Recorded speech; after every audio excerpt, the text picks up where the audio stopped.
Bem-vindos a mais um episódio de E aí, professor? Oi, Walter.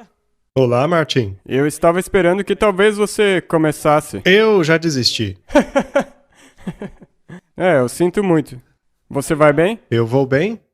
Isso é bom. Vamos continuar e abrir com uma palavra de oração. Nosso Pai Celeste, nós de novo estamos aqui e pedimos que Tu, mais uma vez, ilumine nossas mentes. E existem muitas coisas que nós temos que discutir que muitas pessoas se perguntam. Te pedimos que Tu nos concedas percepção e nos abençoe com a percepção do Teu Espírito Santo. Em nome de Jesus, amém. Amém. Martin, quando deixamos de responder uma pergunta, as pessoas ficam preocupadas. É por isso que, de vez em quando, a gente tem esse programa de perguntas e respostas. Eu acho importante a gente responder algumas perguntas de vez em quando. E o que é legal sobre responder as perguntas é que, às vezes, uma dessas perguntas pode se tornar um pequeno estudo bíblico. Sim, e acabar tornando-se um estudo não apenas para as pessoas, mas para nós também. Já que você sabe muito bem, somos apenas seres humanos falíveis. A palavra de Deus é infalível. E nós tentamos o nosso melhor aqui. À luz da palavra de Deus, nós tentamos juntar todas as peças do quebra-cabeça. Vamos à pergunta. Por acaso a Bíblia fala alguma coisa sobre usar crucifixo? A resposta é não. Não há um verso claro e direto. O que existem são indicações que nos levam a crer que o povo de Deus deve remover adornos exteriores. Há muitos casos, como por exemplo aquele em que os filhos de Israel passaram por um processo no qual removeram todas as suas joias. Agora, não há nada de errado com as joias em si. O problema é o efeito que elas causam nas mentes. Isso sim pode ser problemático. A Bíblia menciona que as mulheres de Sião eram vaidosas, orgulhosas. Elas usavam um monte de pulseiras, faziam coisas no cabelo. Mas isso em si não é o problema. O problema é a questão do orgulho. Então, quando se trata de corrigir esses defeitos de caráter, Deus no passado achou melhor dizer a elas para removerem as joias. E sempre que eles começavam a caminhar no caminho da idolatria, nós vemos na Bíblia que Deus também pedia a eles para removerem suas joias. Jacó é um bom exemplo disso. Quando ele estava a caminho de encontrar Esaú, ele fez um buraco debaixo de uma árvore e jogaram ali as suas joias.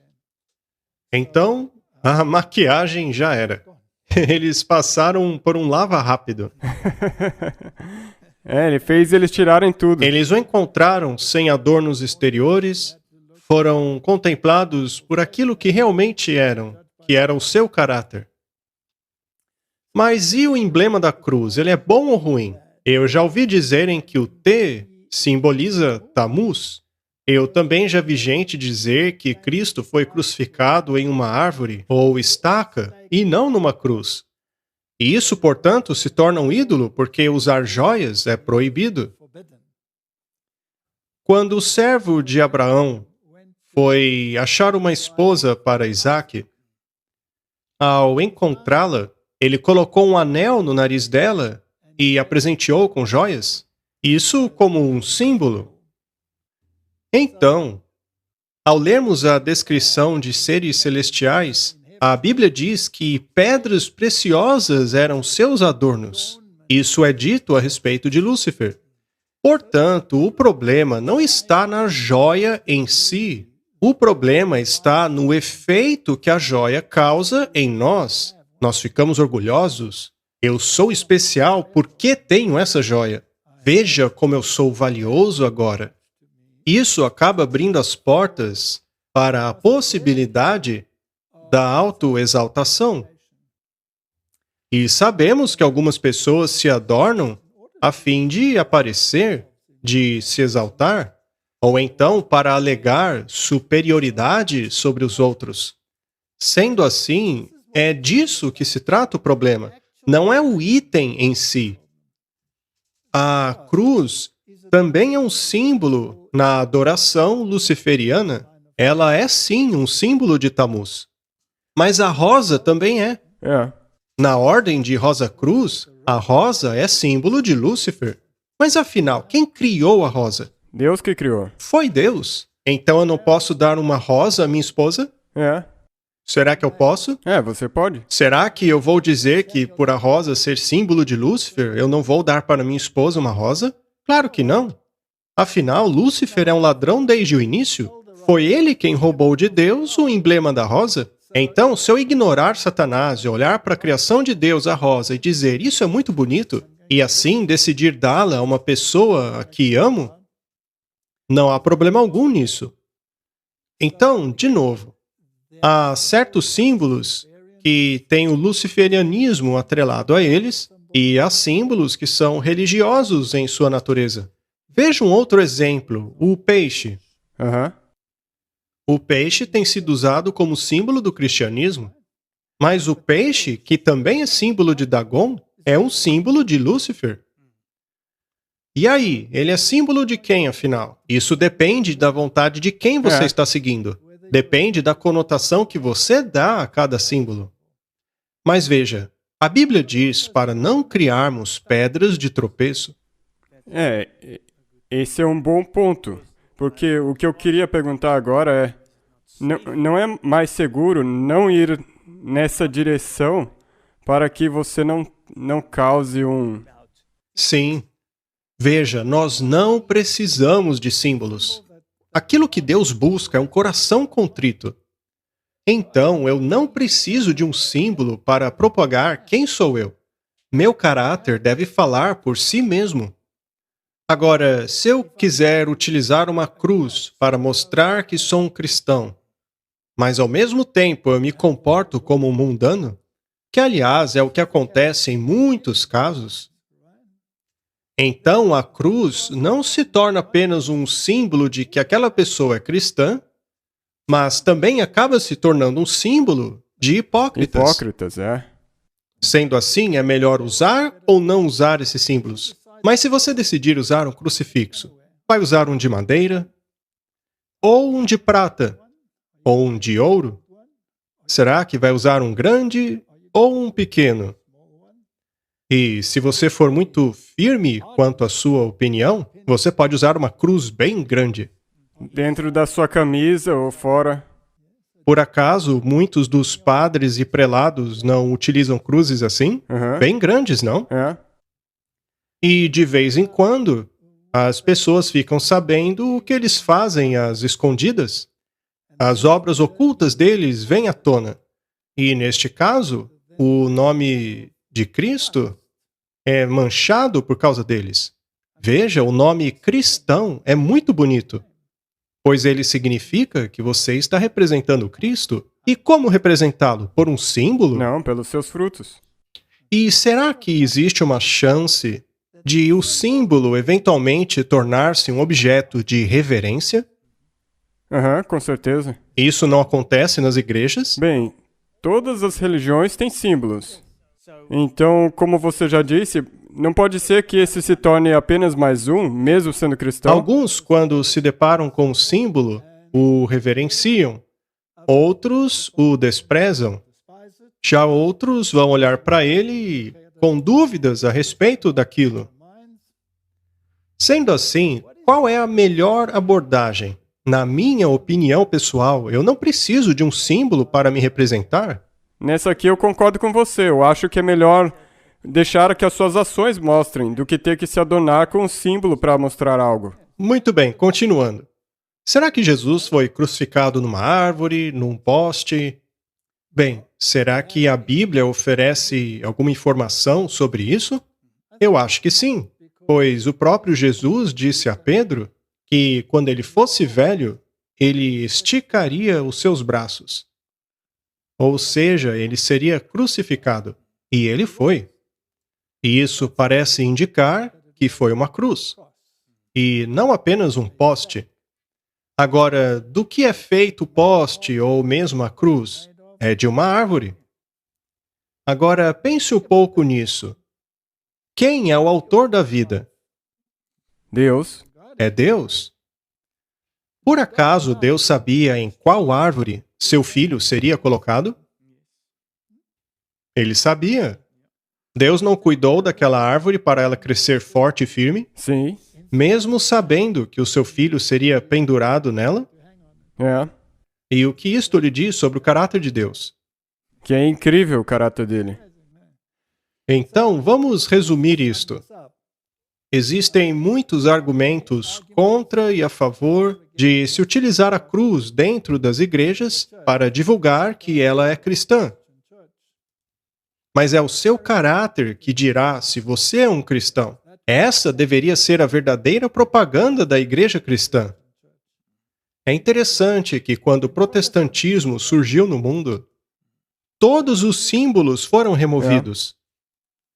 E é interessante que nas primeiras etapas do protestantismo, mesmo antes do movimento protestante, nos tempos de Hus, por exemplo, foi exigido que se removessem todos os símbolos. Somente a pregação da palavra era aceita. Eles não usavam símbolo nenhum porque o catolicismo dizia ser o dono desses símbolos. É. E isto foi algo esplêndido, pois assim tudo que eles dependiam era da palavra de Deus. Isso é verdade. A palavra de Deus é poderosa. É ela que transforma o indivíduo. Isso torna mais puro se você não tiver nada obscurecendo a mensagem. Sim? Agora pegue como exemplo a Igreja da Inglaterra. Ela removeu todas as imagens. Tudo que tinham era a pura palavra de Deus. E dentro deste ambiente, a palavra de Deus foi finalmente traduzida ao mundo. E aí veio o movimento de Oxford. E o que fez o movimento de Oxford? Qual foi a primeira coisa que ele fez? Trazer as imagens de volta. Ok? Trouxeram de volta a cruz, trouxeram uma estatuazinha ali, umas velhinhas a colar, depois vieram as imagens de Maria, depois trouxeram todas essas coisas para distrair a mente. E onde ela está hoje? De volta. Totalmente sob o catolicismo. Voltaram à Idade Média. É. Que retrocesso! Então, Martin, deixe que a palavra de Deus fale. Deixemos os símbolos para aqueles cujo cristianismo precisa de muletas. Muito bom, eu concordo. Obrigado. Muito bem. Você pode, por favor, explicar qual é o problema com a crença dos testemunhas de Jeová? Há muitas pessoas nesta denominação que são pessoas amáveis, mas deveriam ver a verdade do jeito que ela é. Martin, na verdade, existem pessoas em todas as denominações que são bastante amáveis.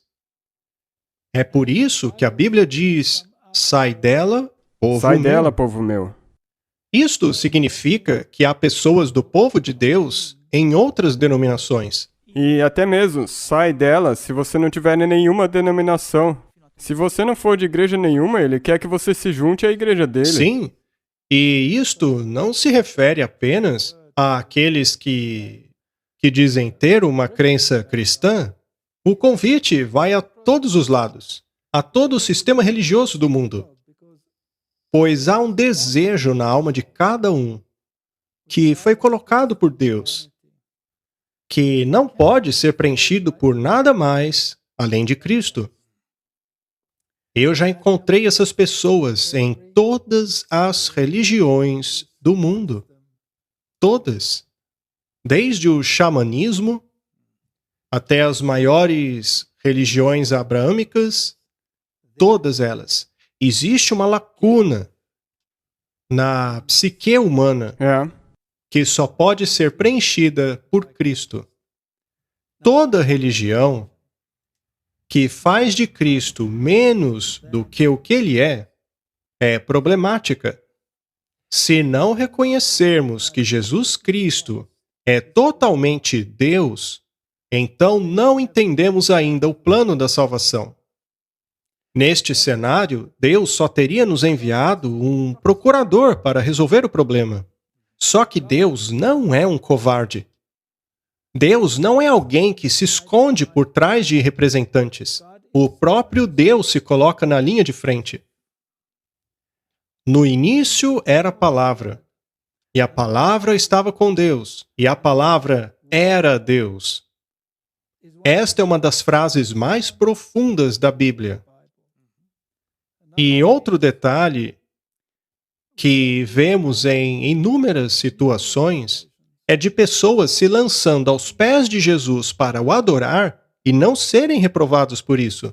Por outro lado, até mesmo anjos reprovaram esta atitude. É. Isso está lá no livro de Apocalipse, mas está em todo lugar. Sim. Os anjos repreendem aqueles que se ajoelham a eles para adorá-los. Não faça isso, eu sou um servo como você, dizem eles. Mas com Jesus não foi assim. Nele estava toda a plenitude da divindade, em corpo. Ele é Deus em todo o sentido da palavra. Mas as testemunhas de Jeová negam a divindade de Cristo. E isto é um grande problema, mas muito grande mesmo. Além disso, as testemunhas de Jeová têm um problema com a lei. Mas, de acordo com a Bíblia, se você quebra um mandamento, você quebra quantos? Todos. E isso implica em outros problemas também. Por exemplo, a guarda do domingo. Ou seja, pôr de lado as leis de Deus a fim de obedecer leis humanas. Mas o grande problema das testemunhas de Jeová é o fato de elas minimizarem Jesus Cristo. É. E para que isso lhe seja possível, eles criaram a própria Bíblia deles. Quando essa Bíblia foi publicada pela primeira vez, houve um enorme furor entre o mundo cristão. Agora pense nisso, Martin. A versão da Bíblia deles, a versão bíblica das Testemunhas de Jeová, possui ainda menos mudanças do que a NVI. É. Mas vamos parar por aí, do contrário, vamos entrar em outro assunto. Mas qualquer religião que faça de Cristo menos do que o que ele é, não é de Deus. Absolutamente, e essa é a principal resposta. Se esse for o caso, você mencionou antes que quando você escolhe uma igreja, primeiro você faz uma lista de pré-requisitos. E se essa igreja não tiver esses pré-requisitos mínimos, Não se associa então a você ela. não pode nem continuar. Não precisa nem procurar outras verdades, porque se não tem aquilo, então já era. A maioria das denominações protestantes reconhece a divindade de Cristo, mas infelizmente não obedecem à lei dele. Já o catolicismo também nega a expiação. Para eles, Jesus não morreu por você. Ele é apenas um exemplo. Mas neste caso, ele não é nosso Salvador? É a igreja que assume esse papel. Eles então precisam substituir a justiça de Cristo com rituais sacramentais, que é patético, na minha opinião. Quanto às outras grandes religiões, eles negam completamente a Cristo. Exato. Algumas podem até reconhecê-lo como profeta, como é o caso do Islã, mas então negam que ele seja o Filho de Deus. O judaísmo, por sua vez, nega a messianidade de Jesus. E já aqueles que o aceitam, Os judeus messiânicos. como os judeus messiânicos, estão buscando por um libertador nacional. Mas ele não veio como um libertador nacional, mas como libertador do pecado. Então veja que todas estas religiões restringem a Cristo de acordo com o que eles querem. Se alguém não aceita que no início era a palavra, e que a palavra estava com Deus, e que a palavra era Deus, e que todas as coisas foram criadas para ele e por ele, e que sem ele nada do que foi feito se fez, se alguém não aceita isso, essa pessoa tem um problema. Exato. Não podemos fazer parte destas denominações. Muito bem falado. Obrigado. Por favor, fale a respeito daqueles que se casaram, mas cujo parceiro foi embora para casar com outro. Martin, Esta questão é simplesmente a realidade de muitos hoje. Seria possível que o cônjuge que se encontra sem um cônjuge possa casar novamente? Existem muitas variáveis a esta pergunta. Você já se deparou com uma situação dessas? Sim. Certa vez eu estava numa comissão que tratou desta questão em particular. Jesus Cristo deixou bastante claro: o casamento é uma aliança que deveria durar pela vida toda, Aham. correto? E, segundo ele, há certas coisas que acabam permitindo a separação. Uma dessas coisas é a infidelidade, o adultério. Esta é uma razão legal para a separação. Existem muitos versos na Bíblia que tratam desta questão. Agora veja, se você está no mundo, se você não está em Cristo, e você já passou por vários divórcios, ou pelo menos um, seja lá o que for, e hoje você está casado e encontra a Cristo, e então você percebe que a maneira como procedeu até ali foi errada. Veja, não é possível desfazer isso. Portanto, você tem que aceitar que a partir do momento em que você entendeu que aquilo é errado, se torna pecado. Deus releva o tempo de ignorância, certo? Ele releva porque você não sabia. Mas se você sabe Aham. e você ainda assim faz, aquilo é então pecado. É o que a Bíblia diz. O casamento, então, é uma aliança muito séria. Mas por quê? É porque é um símbolo. É.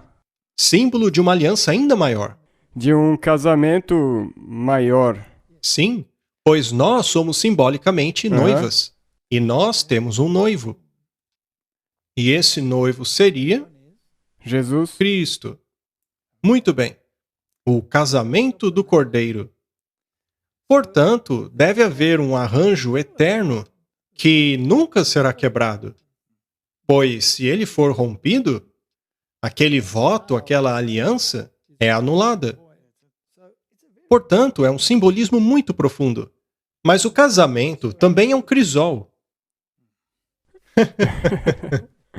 O casamento também serve para mudar o seu caráter do egoísmo para a abnegação. E é muito difícil abrir mão de um traço de caráter. Com certeza. Muitos casamentos acabam parecendo felizes porque uma parte domina e a outra se submete a ela. Mas, eventualmente, depois de vários anos, a submissão torna-se algo bastante irritante. E a parte submissa acaba surpreendendo a dominante com um pedido de divórcio. E a dominante não entende o porquê daquilo. Então, isso é uma coisa que Deus quer que aprendamos. E é algo tão difícil de aprender que muitos preferem mudar de parceiro. É por isso que há tantos divórcios hoje. E a parte triste da história é que o divórcio na comunidade cristã não é menor do que o divórcio na comunidade secular. É a mesma. Talvez seja até maior. Porque há outras coisas que exercem um papel também. Este, então, é um grande problema. A pessoa pede que falemos a respeito daqueles que foram casados, mas o cônjuge foi embora para casar com outro. Bem, se este cônjuge foi embora... Isso é adultério. Exatamente. Esta é uma das razões que lhe permite casar novamente. Portanto, se o outro cônjuge casou novamente, naturalmente o casamento deles foi consumado, então, nos olhos de Deus, é adultério.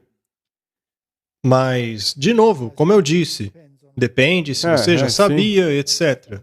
É por isso que a maioria das igrejas faz uma comissão para analisar se um divórcio específico foi adultério ou se foi algo legítimo. Há casos em que o divórcio não é legítimo, mas por causa de certas circunstâncias, a separação acaba sendo a melhor saída até que chegue o momento em que haja uma mudança de coração que permita a reconciliação. Mas o X da questão é que Deus quer mudar o coração. E Ele deseja que nos submetamos à sua influência transformadora. Qualquer forma de coerção, qualquer forma de domínio, é algo que destruirá qualquer relacionamento, incluindo o casamento. Então, sim, há circunstâncias em que você pode casar de novo. Há circunstâncias em que você deve separar-se, mas são muito difíceis. A reconciliação torna-se possível se o eu for crucificado. E esse é um daqueles casos que cada um tem o seu mérito. Não existe uma resposta que serve para tudo. Correto, é uma situação muito difícil, mas eu acho que nós a perfeito. cobrimos tanto quanto podemos. Você poderia explicar os seguintes textos? Eles são totalmente diferentes em relação à versão King James. Salmo 8, verso 5. Pois pouco menor o fizeste do que os anjos, e de glória e de honra o coroaste. Em uma outra versão americana, lemos: ainda assim o fizeste um pouco menor do que Deus, e o coroaste com glória e honra. Bem, na verdade, as duas traduções estão corretas. Pois no manuscrito a palavra para anjos é Elohim, Aham. que pode sim se referir à hoste angelical, mas também é um termo aplicado a Deus. Então, quando é dito que ele foi feito um pouco menor do que os anjos, você também pode dizer que ele foi feito um pouco menor do que Deus. Mais uma vez, é uma questão de a quem você está se referindo, a qual das duas versões você usaria. Neste caso específico, os dois estão corretos. Mas eu diria que se você disser um pouco menor do que Deus, não seria incorreto. Agora, Oséias capítulo 10. Israel é uma videira vazia. Ela dá fruto apenas para si. De acordo com a multidão de seus frutos, ela aumentou os seus altares. De acordo com a bondade de sua terra, eles fizeram boas imagens. A tradução da King James foi muito bem feita. Ela vai direto ao ponto e é mais poética. Israel é uma videira vazia. Temos aí uma pista. Ou seja, é estéril, sem fruto. Exato. Mas o fruto que ela dá para si mesma. Então ela... É uma videira muito egoísta. Essa nação que foi colocada no mundo a fim de ser uma luz para todos e atrair as pessoas para Deus, acabou enterrando-se na ideia de que era a única herdeira da salvação, que todos os outros eram excluídos. E isso pode também quase nos remontar ao que nós dissemos no começo sobre as joias. Quanto mais vazio você estiver do lado de dentro, mais você vai precisar do lado de fora. É verdade. Sim. Então, de acordo com a multidão de seus frutos, Israel aumentou os seus altares. Este é um aspecto fascinante do pensamento religioso. Quanto menos você tiver do verdadeiro poder de Deus dentro de você, mais você precisará se mostrar externamente. Maior tem que ser a igreja. A igreja tem que ser maior, as pinturas maiores. O altar tem que ser cravejado com ouro e pedras preciosas. A glória dela é só isso. Ela é vazia de Deus e da verdade. Então, se você olhar para algumas das igrejas cristãs, ou pelo menos chamadas de cristãs, acho que Deus preferiria se encontrar com o povo debaixo de uma árvore. que na verdade seria um lugar mais glorioso do que essas igrejas aí abarrotadas de ouro. Quanto mais vazio você for, mais você precisará exibir-se. E é o que eles faziam. E, de acordo com a bondade de sua terra, eles fizeram boas imagens. Ou seja, eles fizeram cada vez mais imagens. A religião deles tornou-se uma religião externa, ao invés de uma religião de dentro do coração. Eles não tinham frutos. Já uma outra tradução americana diz assim: Israel é uma vinha exuberante que dá o seu fruto. Olha, para mim, essa é uma das traduções mais patéticas que eu já vi. É diretamente É oposta. o oposto. Quanto mais os seus frutos aumentam, mais altares ela constrói. Isso está certo. Conforme a nação progride, ela melhora os seus pilares. Isso é patético também. Portanto, apenas pelo julgar esse verso, essa tradução bíblica, ao menos para mim, se torna desqualificada. E ponto final. E é como nós já dissemos, se houver, como por exemplo com os testemunhos de Jeová, se você estiver procurando por uma igreja, se houver uma coisa da lista dos pré-requisitos mínimos que não estiver certa, por que você Descarte continuaria? essa Bíblia, leia aquela que faz sentido. E se você estudar o contexto, Martin, somente pelo contexto, qual das duas estaria correta? A primeira versão, a versão é King claro James. que sim. Essa é a grande catástrofe É. das religiões do mundo. O outro, o segundo, é exatamente Não devemos como ser. não deveria ser. Mais uma pergunta. Eu tenho assistido muitos dos seus episódios do E aí, Professor e do Ataque Total. É muito fascinante e eu agradeço a você pelos esforços e sua vida de trabalho.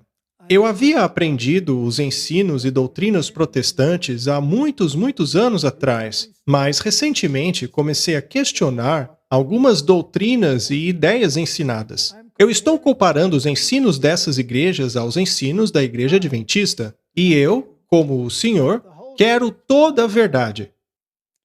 Ao falar com cristãos protestantes, aqueles de mais estudo imediatamente desqualificaram os conceitos adventistas, classificando essa igreja como seita. Mas eles não conhecem profundamente as crenças adventistas, que levei tanto tempo para compreender. Hoje eu compreendo a questão do sábado um pouco melhor. Minha irmã é judia por escolha, não por casamento. E nós discutimos a maneira de guardar a lei dos judeus em oposição à maneira de guardar o sábado da Igreja Adventista. Ela diz que os gentios são incapazes de guardá-lo e que precisamos de um grupo de apoio, assim como os milhares no tempo de Moisés e Israel no deserto. Eu preciso de questões práticas na guarda do sábado. Por favor, me ajudem. Muito bem. Na verdade, esta questão que acontece com cada pessoa que apenas olhe para a Igreja Adventista do Sétimo Dia. E é por isso que eu acho que é importante que nós abordemos essa questão, porque como nós mencionamos com os testemunhos de Jeová, existem muitas pessoas que estão comparando as mensagens dessas igrejas. E, bom, este é um dos aspectos. Por que você se tornaria um adventista do sétimo dia se você não precisa tornar-se um? Eu sempre digo, se você se tornar um adventista, sem uma boa razão para isso, você enlouqueceu. A ira. Você não precisa de um pastor, mas de um psiquiatra. Sim. Se você quiser a ira do mundo sobre você, Pois então é isso que você eles deve vão te chamar escolher. de seita. A pessoa então cita aqui a sua irmã judia, que, de acordo com a mensagem, adotou a ideia de que os gentios estão de fora da aliança. Os gentios não têm parte na aliança. A gente vai falar sobre isso. Primeiramente, vamos falar sobre as doutrinas adventistas. Martin, se você analisar as doutrinas adventistas, verá que elas não são complicadas. Não, na verdade eu concordo com você 100%. Quando eu estava estudando, Eu sempre pensei, antes de estudar as doutrinas, minha mente também estava cheia desses preconceitos e achar que a igreja era uma seita. Mas daí, quando você começa a estudar, na verdade é tão fácil e bíblico, porque é simplesmente o que já está na Bíblia. Bem, se você analisar as denominações, qual delas é a menos respeitada entre todas? Não. Provavelmente os Sim. adventistas. Bem, este, é claro, não é um critério para você se tornar um, mas pode ser um indicador de que talvez você devesse estudá-los. Exatamente. Porque os cristãos, os discípulos, aquela igreja também não era a mais preferida de todas. De acordo com o Antigo Testamento, quão importante era a lei de Deus? Era fundamental. Era essencial, não é? Quão importante era a cerimônia do santuário? O sistema inteiro deles era construído em cima disso. Baseado nele. Será que Deus achou necessário escrever a sua lei com o próprio dedo e em tábuas de pedra? Lei essa que hoje ninguém gosta. Mas, enfim, ele não mencionou a necessidade de guardar essa lei? Será que ele hoje simplesmente diria: quer saber, esquece esse negócio? Vamos simplesmente riscar isso, descartar e esquecer. Isso faz sentido para Não. você? Quão importante era o sábado no Antigo Testamento? Você lê em cada... Bem, volta e meia, você retorna isso. Jesus guardou o sábado? Sim. E quanto aos discípulos de Jesus, eles guardavam? Era o costume deles, não era? Eles prepararam especiarias na sexta, que era o dia da preparação, para então descansarem no sétimo dia de acordo com a lei. E no primeiro dia da semana, foram lá continuar o trabalho de embalsamar o corpo do Senhor, mas ele não estava lá. Os discípulos então não guardaram o sábado mesmo após a morte de Cristo? Sim. Paulo pregou no sábado aos judeus? Sim. Paulo pregou no sábado aos gentios? Sim. E o Deus que criou o sábado, descansou no sábado? Não foi Jesus quem disse que não veio para abolir a lei, mas para cumpri-la? Nenhum J ou tio desapareceria da lei. Foi Jesus que disse isso. E qualquer um que ensine isso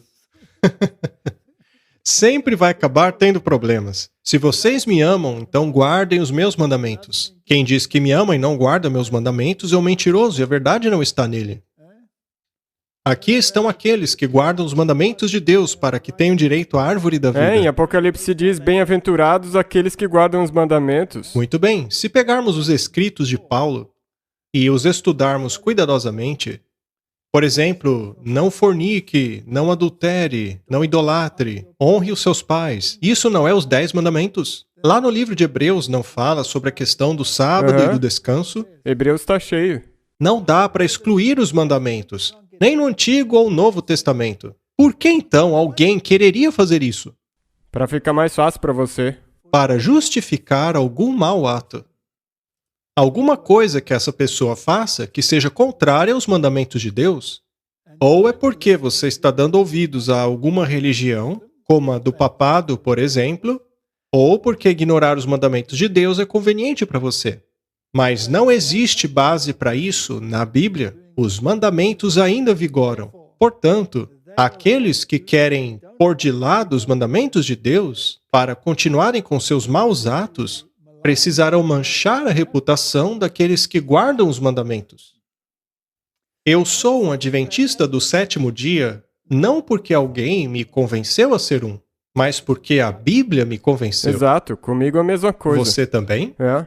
Você tornou-se um adventista do sétimo dia por causa de Ellen White? Não, não mesmo. Eu nem sabia dela, nem tinha estudado Eu ela. só fui saber de Ellen White depois de ser batizado. Eu também. Me tornei adventista por causa da Bíblia. Uma seita é uma organização que se baseia em uma fonte estranha de informação que não seja a Bíblia. Bem, eles nos acusam de seita por lermos os livros de Ellen White. Mas são esses mesmos escritos que dizem que não temos outro credo senão a Bíblia. A Bíblia é a norma pela qual toda doutrina será julgada. Isto significa que tudo que ela escreveu deve ser julgado pela Bíblia. E se não estiver de acordo com a Bíblia, se os escritos dela não forem corroborados pela Bíblia, eles então devem ser descartados. É um falso ensinamento. A lei é o testemunho. O mundo não admira os escritos de Alice Bailey e da Blavatsky? Sim. O mundo gosta de Ellen White? Não. Ora, Eles odeiam ela. No passado, eles gostavam dos falsos profetas ou dos verdadeiros? Não, eles amavam os falsos profetas. Até a igreja não amava os profetas. Os verdadeiros foram apedrejados. Martin, eu diria a esta pessoa que, ao estudar as doutrinas da Igreja Adventista do Sétimo Dia, estude à luz da Bíblia. Se estiverem em harmonia, aceite. Se não estiverem em harmonia, descarte. É simples assim. Exato. Um monte de blá blá blá não muda esse princípio. Não. Mas, obviamente, como ela mencionou no final, ela tem algumas perguntas. Porque... E é assim, porque... O X da questão é, obviamente, no tocante ao sábado. Muito bem. Então vamos ao sistema judaico.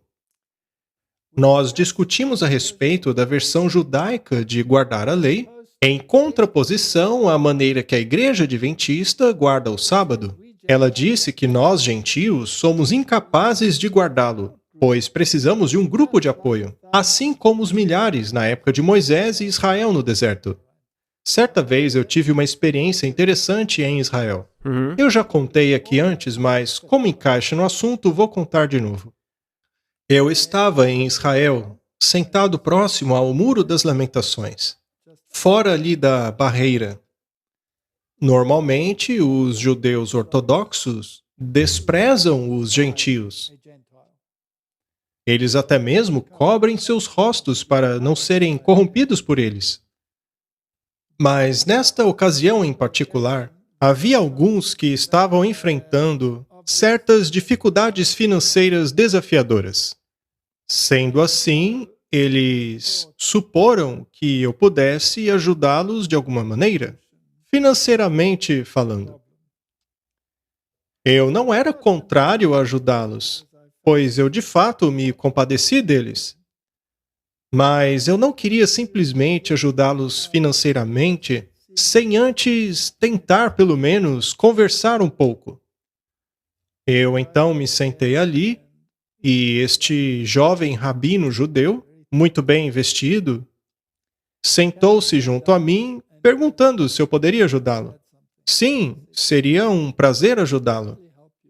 Mas você se importaria de responder algumas perguntas? Eu então comecei a falar sobre algumas questões na Bíblia. Eu falei a respeito de alguns rituais do Antigo Testamento, falei da lei e conduzi a conversa de maneira que ela chegasse até Daniel, a profecia que fala a respeito do Messias. Daniel, capítulos 8 e 9, e ele tornou-se bastante agitado. Eu perguntei a ele qual era o problema, e ele respondeu: "Você não pode interpretar a Escritura." Mas por que não? Somente os rabinos podem interpretar as Escrituras. Você tem simplesmente que aceitar o que os rabinos ensinam. Esta é a única interpretação. Eu então disse, mas e se a interpretação deles for contrária ao que diz a Escritura? O que fazer então? Bem, você ainda assim tem que aceitar o que o rabino diz. Portanto, é assim que eles pensam. As Escrituras não estão lá para que você as leia, mas para que o rabino a interprete para você. O catolicismo é igual. Exatamente, só o sacerdote. É o padre que interpreta a Escritura para você. E se você procurar interpretar por si mesmo, você torna-se um inimigo do sistema. Isso levou à Inquisição, levou ao assassinato em massa de bilhões de pessoas. Então, é assim que funciona. Mas Deus te deu um cérebro. Ele te deu a sua palavra. E deu a você a sua responsabilidade individual de responder por si mesmo. E o mesmo se aplica à Igreja Adventista do sétimo dia. A Igreja Adventista não deve interpretar a Bíblia para mim. A Igreja pode dizer às pessoas como ela entende a Bíblia, como os Adventistas a interpretam. E se eu, no meu estudo pessoal, concordar com ela, eu posso então aceitá-la. Mas caso eu não encontre harmonia, eu tenho o direito de rejeitá-la. Pois Deus me deu uma individualidade e eu sou responsável diante de Deus pelas minhas ações. Mas no sistema judeu, a minha responsabilidade é para com os rabinos. E para o catolicismo, a minha responsabilidade É o sacerdote. é para os padres. No Islã, a sua responsabilidade é para com os imãs. Não é verdade? Então, isto é um grande problema. A maneira pela qual você guarda a lei não pode ser determinada por uma igreja. Correto? A maneira de guardar a lei é determinada pelo que a Bíblia diz. Exato. Em relação ao sábado, Jesus rompeu com os costumes dos judeus, Sim. pois eles haviam formulado leis exatas de como guardar o sábado. Só que Jesus disse que isso não estava na palavra de Deus. Não. E é por isso que ele as ignorava. Exato. E agora isso causa um mal-entendido do ele quebrou a lei. Não, ele quebrou a tradição dos judeus. Se o catolicismo me diz que eu devo guardar o domingo, esta é uma tradição católica. Mas se a Bíblia me diz que eu devo guardar o sétimo dia, eu então devo romper e ignorar a tradição católica. Mas será que isto incitará a ira do padre? Sim. Com certeza. Veementemente. Mas quem está em falta? Eles que estão errados. Eles estão, pois a tradição deles não está em harmonia com a Bíblia. Eles dizem que a Bíblia deve ser interpretada de acordo com a tradição deles. Para eles, a tradição é o contexto no qual a Bíblia deve ser interpretada. Mas não, a tradição deve se submeter à Bíblia. É. Do contrário, a tradição deve ser descartada. Não passa de um ritual, uma tradição inútil. Em vão. Eles me adoram em vão, ensinando como doutrinas os mandamentos dos homens. Mas o que a Bíblia diz sobre como devemos guardar o sábado? Muito pouco. Tem algumas coisas ditas ali e você tem que se adequar a tudo. Nós temos que chamar o sábado um deleite, o dia honrado de Deus. Não devemos ignorar o ajuntamento dos santos. Não é? Ou seja, coloque Deus em primeiro lugar. Não coloque as suas em primeiro. Não vá atrás de seus interesses seculares no dia do sábado. Este é um dia de comunhão com Deus. Deve ser chamado de deleite. E não um dia para se trancar e isolar-se. Não é? Se bem que quando você está exausto da semana, trancar-se em casa pode ser muito revigorante. Verdade. Portanto, estas são as questões que devemos estudar nós mesmos e a palavra de Deus. E a maneira como devemos ver a questão é que o sábado não se baseia em ritual, mas em relacionamento. Exato. E uma vez que você colocou esse conceito em sua mente, você pode compará-lo a qualquer outro relacionamento. Se você quer fortalecer um relacionamento, Tempo. o que você faz? Você tem que passar tempo. Você gasta tempo com a pessoa. É por isso que Deus separou um bloco de tempo para nós. Se você quiser compartilhá-lo comigo, então faça-o. O que não quer dizer que ele não está disponível nos outros Não. dias também. Quando você é casado, Martin, você é casado um dia da semana ou todos eles? Toda hora. 7 Todos dias por os dias. semana. Pois é. É exatamente isso. Isso é um ponto muito bom que você levantou. Não é assim. Eu estou nesse relacionamento 5 dias por semana e os outros 2 dias eu... Não é assim que Deus é. Mas existe um dia especial no seu casamento, Sim, no seu relacionamento. vamos separar um tempo só para nós. Muito bem, vamos avançar. A pessoa apresentou questões específicas sobre o sábado. Quando o sol se põe muito tarde, como na Cidade do Cabo e no Canadá, por exemplo, quando começa o sábado? A Bíblia diz que é de um pôr do sol ao outro. Pôr do sol a pôr do sol. É isso aí. Agora, existem vários grupos e denominações que criam regras diferentes. Mas de um pôr do sol ao outro, para mim, parece claro o suficiente. É, e se você estiver na Islândia, onde por 3 meses do ano o sol mal aparece no horizonte, mesmo assim ainda há um momento onde é o pôr do sol e o nascer do sol. Correto? O meu negócio exige que eu trabalhe aos sábados algumas vezes. É inevitável. Como eu obedeço à lei de Deus de forma prática nesta condição, sendo que eu perderei renda se eu não trabalhar de vez em quando nesses dias? Bem, este é um problema que a maioria das pessoas enfrenta. Há certas coisas, certos trabalhos que podem ser feitos aos sábados. Trabalhos que são de natureza humanitária. Jesus perguntou: é de acordo com a lei fazer o bem aos sábados? É de acordo com a lei ter que lidar com uma calamidade? Se o seu animal cair no poço, você não pode tirá-lo de lá no sábado? Você pode alimentá-lo no sábado? Há certos trabalhos que precisam ser feitos. Se alguém está doente, você deixa de auxiliá-lo no sábado? Não. Não. Então, há certas coisas que precisam ser feitas. Mas se o trabalho é de natureza totalmente secular, procure mudar isso. Isso mesmo. É só o que eu tenho a dizer. E peça que Deus te ajude, mesmo que pareça impossível. Sim, porque às vezes seja necessário encontrar um novo trabalho. Exato, ele vai te mostrar o caminho se você depositar a sua confiança nele. Estabeleça um relacionamento com ele e você vai saber. Um conhecido meu, que é adventista, me disse para não ser legalista em relação a este assunto. Então, o que podemos fazer ou não fazer no sábado? E o que eu uso como guia nessa questão? Quem determina as regras, uma vez que não queremos ser excessivos, como os judeus ortodoxos faziam? Correto? O segredo está no relacionamento com Deus. Caminhar no parque ou na floresta não ajuda a fortalecer relacionamentos? Ou será que os prejudica? Bem, isso também depende. Se você fizer essas coisas para crescer o relacionamento com Deus, então pode funcionar. Mas se você faz isso só por entretenimento, então você perdeu o sentido de novo. Muito bem.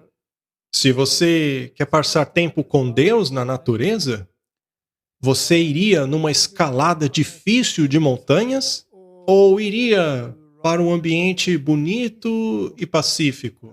Um lugar onde pudesse focar nele. É. Lembre-se, o foco é o relacionamento. Você quer falar com Deus. E nós podemos falar com Ele na natureza. Podemos falar por meio da Sua palavra. Podemos falar com Ele também na companhia de outras pessoas. Portanto, aquilo que nutre este relacionamento é a resposta à pergunta. Existe este argumento muito comum do legalismo. Seria de acordo com a lei observar pássaros no sábado? A resposta da maioria das pessoas seria que sim, pois neste caso estão apreciando a beleza da criação. E será que estaria tudo bem colocar nadadeiras e snorkel para observar peixes no oceano? Muitos dirão que não, porque neste caso você está nadando. Mas eu... Será que devemos ser deprimidos no sábado ou chamá-lo de dia deleitoso? Os legalistas poderiam passar dias discutindo essas questões. Mas esqueça Exato. isso. Foque no relacionamento com Deus. Se estiver correto em termos do relacionamento com Deus, então não deixe os outros te dizerem o que Exato. fazer. Se não devemos trabalhar no sábado, então significa que não deveríamos ir na igreja nesse dia, pois neste caso o pastor e outras pessoas estarão trabalhando enquanto eu frequento a igreja. Paulo falou sobre isso. Ele disse que tais pessoas trabalham duro no sábado sem estarem quebrando a lei, pois se trata da obra de Deus. Sim, É uma obra consagrada. é um trabalho consagrado. Muito bem. Se você é um enfermeiro e está tomando conta de uma pessoa debilitada? Se você fez isso a um dos meus pequenos irmãos, você fez a mim. Faz parte da sua adoração, não é? Exato. Portanto, sim, o pastor trabalha duro. Eu sempre sei quando chega o sábado, pois normalmente eu trabalho mais do que qualquer outro dia. Exato. Mas é trabalho espiritual. E isso não se qualifica como quebra do sábado. Porque era a mesma coisa com os levitas. Sim. Minha irmã judia diz que isso não se qualifica como trabalho. Mas por quê? Bem, neste caso ela está É. correta. Pelo menos nessa questão específica. Na eventualidade de um domingo climático global e um lockdown forçado, como a marca da besta, o sábado não estará protegido enquanto somos forçados a adorar a besta no domingo? O que faz um guardador do sábado para evitar a guarda do domingo e não adorar a besta neste evento? O que você define como marca nesta situação? Muito bem, vamos esclarecer as coisas. No passado, o imperador Constantino fez um decreto dominical. As pessoas não podiam trabalhar aos domingos.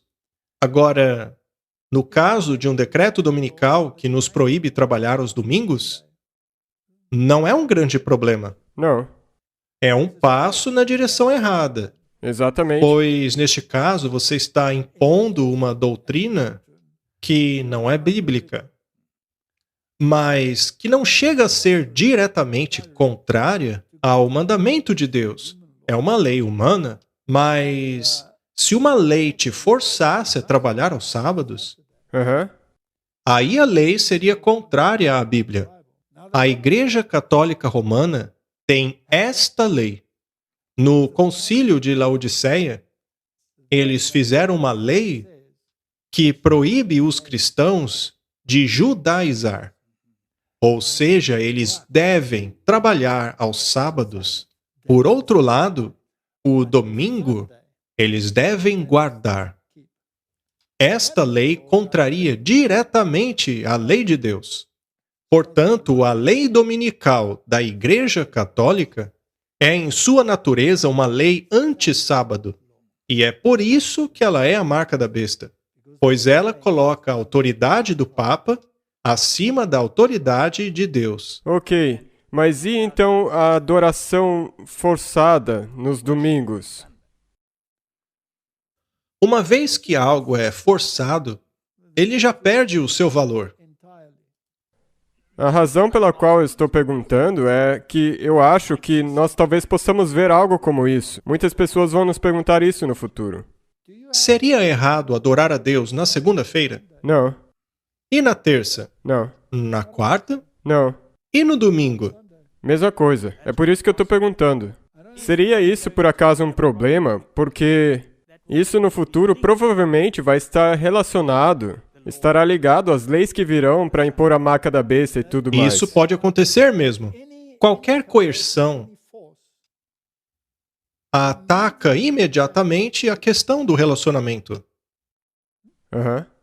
Somente os transgressores fazem esse tipo de coisa, pois não podemos forçar um relacionamento. E de novo, é o que Nabucodonosor fez. Mesmo ele tendo dito o Deus de Daniel que deve ser adorado, aquela lei não estava certa, porque ela estava te obrigando a fazer algo. Se eles me forçarem a adorar aos domingos, serei forçado a orar ao meu Deus para impedi-los de continuarem com seus planos. Então eu estaria adorando dentro da minha esfera e não na deles. Eles nunca terão permissão para coagir e controlar ninguém em termos de convicção religiosa. Muito bem, Martin. Se quisermos buscar um direcionamento adicional, é sempre bom consultarmos o Espírito de Profecia. Vamos então ler o que ela escreveu a respeito. Eu gostaria de dizer algumas palavras em referência à guarda do sábado. Esse tempo é de Deus, não é nosso. Ao traspassá-lo, estamos roubando de Deus. Alguns dizem que guardariam o sábado caso todos os demais o guardassem. Outros dizem, se fosse conveniente, eu guardaria o sábado. Mas não devemos encaixar o sábado à nossa conveniência, mas conformarmos a nós mesmos ao sábado e ao santo mandamento. Quando decidimos fazê-lo, nós podemos fazê-lo. Mas se ficarmos considerando continuamente a nossa conveniência, nunca será conveniente guardarmos o sábado. Isso é um axioma. É uma lei. Sempre vai ser assim. Deus nos deu 6 dias para fazer a nossa obra e reservou apenas um para Ele. Isso deveria ser um dia de bênçãos para nós. Um dia para colocarmos de lado todas as questões seculares e centrarmos nossos pensamentos em Deus e no céu. Mas ao adorarmos a Deus, não devemos considerar isso como uma escravidão. Exato.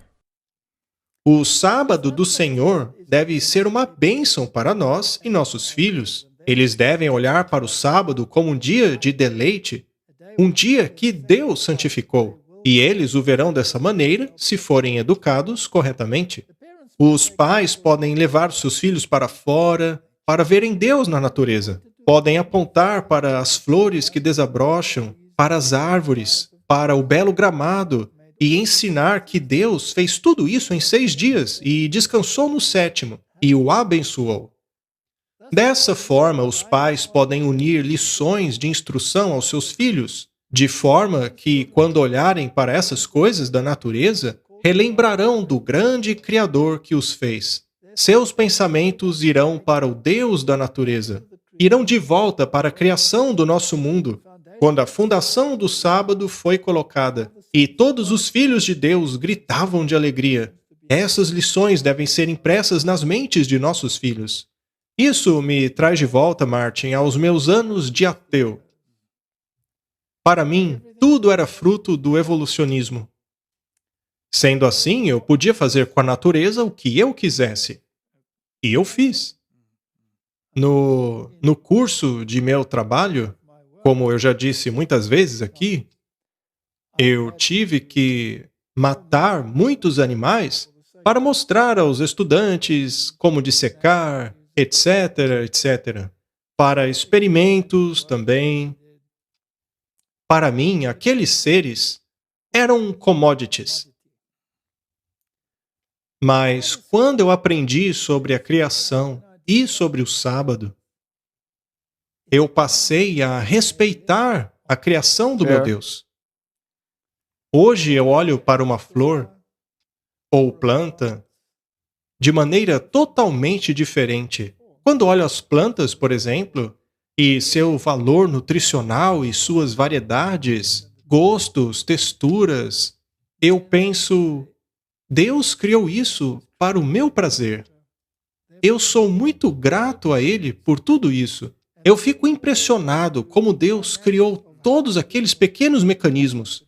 Então, na verdade, você como cientista pode aproveitar mais valor a partir da ciência quando você reconhece que Deus é o Criador. Para mim, a ciência atingiu um nível muito mais elevado. Não devemos ensinar os nossos filhos que eles não podem ser felizes no sábado, dizendo que é errado saírem de casa. Não, não. No sábado, Cristo conduzia os seus discípulos ao longo do lago e os ensinava. Seus sermões no sábado não eram sempre dentro de 4 paredes. Deveríamos honrar o sábado do Senhor. Eu acredito que a razão pela qual muitos de nosso povo estão em trevas é porque tratam o sábado de maneira leviana. Eles não o consideram com a santidade que deveriam. Por que, diz alguém, não podemos tirar a ovelha do poço no dia do sábado? Sim, mas parece que em muitos casos eles conduzem a situação de uma maneira tal que coisas desse tipo aconteçam mais do que deveriam acontecer. Devemos honrar a Deus guardando o seu sábado e não nos apropriarmos do único tempo que Ele santificou e abençoou e separou para Ele mesmo para fazer as nossas próprias coisas. É um dia ser passado com Deus. Você pode passá-lo na natureza, pode ler, pode estudar a palavra, conversar a respeito de Deus. Mas para fazer isso, você precisa estar com pessoas que creem em Deus. Porque fica difícil. Quando você está com pessoas que têm uma orientação secular. Podemos evangelizar no sábado? Ah, sim. Com certeza. Com certeza. Ela continua. Muitos dizem que guardariam o sábado se fosse conveniente para eles. Mas esse dia não é seu. É o dia de Deus. E você não tem mais direito de tomá-lo para si, como tenho de roubar a minha bolsa. Deus o reservou, santificou e abençoou. É nosso dever dedicar este tempo ao seu serviço e torná-lo honrado e um deleite. Há muitas crianças entre os que estão aqui reunidos. Não permitam que estas crianças, quando vão aos seus encontros, fiquem brincando pelas redondezas.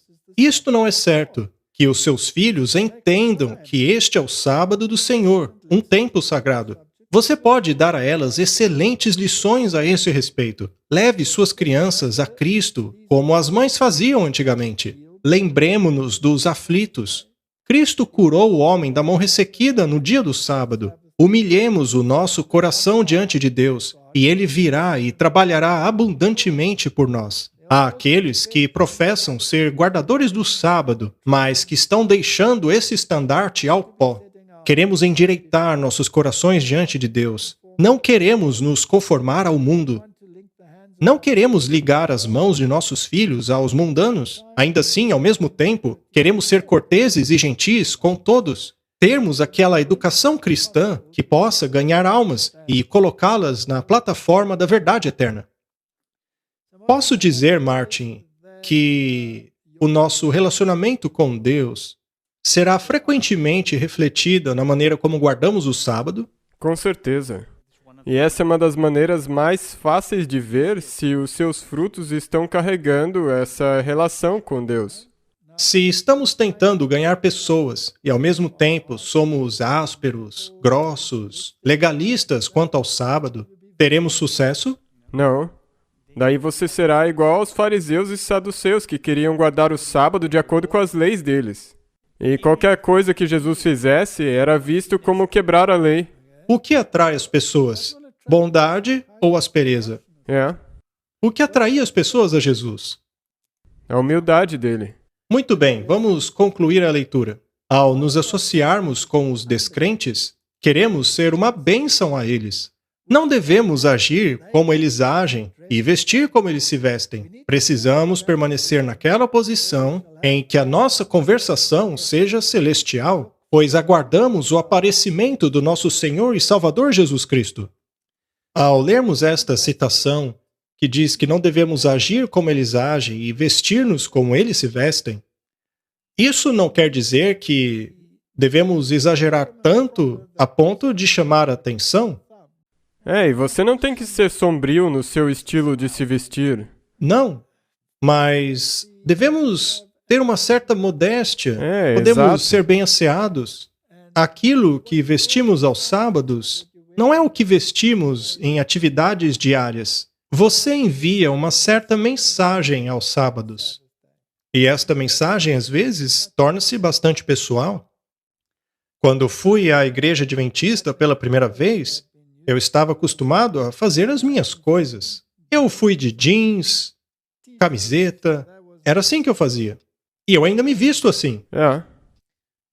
E eu fui na igreja desta maneira e vi os outros irmãos com ternos, gravatas e pensei, eu nunca vou me vestir assim. Eu sou rebelde. As pessoas que se satisfaçam do jeito que eu sou. É assim que vai ser. Eu vou fazer do meu jeito. Então, num dia, eu entrei em conflito com a universidade em que lecionava, pois eu não queria ensinar evolucionismo. E então eu fui chamado à reitoria. E eu pensei comigo mesmo, nossa, o que é que eu vou vestir? Por que não a sua calça jeans e Poxa, camiseta? eu não vou fazer uma boa impressão à reitoria se for de jeans e camiseta. Eu pensei que seria adequado eu vestir um terno, mas naquele ponto da minha vida, eu nem tinha um terno. O que foi que eu fiz, Martin? Você foi e comprou um? Eu fui comprar um terno. E eu vesti aquele terno estúpido, me senti como um membro de igreja e expliquei a minha posição à reitoria. E aquilo mudou a minha vida desde então. E quando fui à igreja novamente, eu me conscientizei de que foi extremamente hipócrita, pois por causa de um governante terreno, que aliás era apenas o diretor da universidade, eu fui comprar um terno. Mas para o rei do universo, eu ofereci apenas o meu jeans e camiseta. Eu então tomei a decisão pessoal de, no dia do sábado, eu também o honraria com a minha vestimenta. E hoje as pessoas me olham na igreja e acham que eu visto aquele terno todos os dias da semana. Elas não viram ainda o meu chapéu de jardineiro. Eu já vi. Eu posso confirmar isso. Pois é, eu acho que um pássaro faria um belo ninho naquele chapéu. Mas é uma questão pessoal. É um sinal de respeito. Não esperamos que o mundo aceite as nossas razões para tais restrições no dia do sábado. João diz: Veja quanto amor o Pai nos concedeu para que fôssemos chamados filhos de Deus. Portanto, o mundo não nos conhece, porque também não o conheceu. 1 João 3:1. Então, enquanto o mundo não aprecia o nosso ponto de vista, sabemos que este também era o proceder quanto à majestade do céu, o Rei da Glória, que vestiu a humanidade com sua divindade e desceu ao nosso mundo para que ele pudesse elevar a raça humana de sua degradação. João declara que o mundo não nos conhece porque também não o conhece. Existe alguma coisa nesse texto, Martin, que não está em harmonia com a Bíblia? Não, isso está 100% em harmonia com as Escrituras.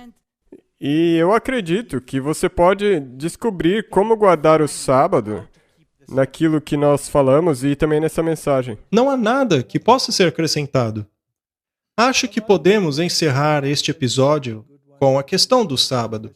No futuro, nós teremos outras sessões de perguntas e respostas.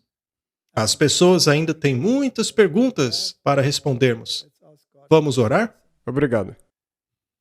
Querido Pai, certamente o pivô em torno do qual gira a questão da adoração será o assunto do sábado. Foi um ponto crucial nos tempos do Antigo Testamento e é um ponto crucial também no tempo em que vivemos. Pois não se trata de um dia apenas, mas se trata de adoração. Ajuda-nos a compreendermos este assunto, para que possamos apresentar a cruz de uma maneira que ilumine as pessoas, para que compreendam que ela está ligada à questão da adoração. Ajuda-nos em nossos vários caminhos.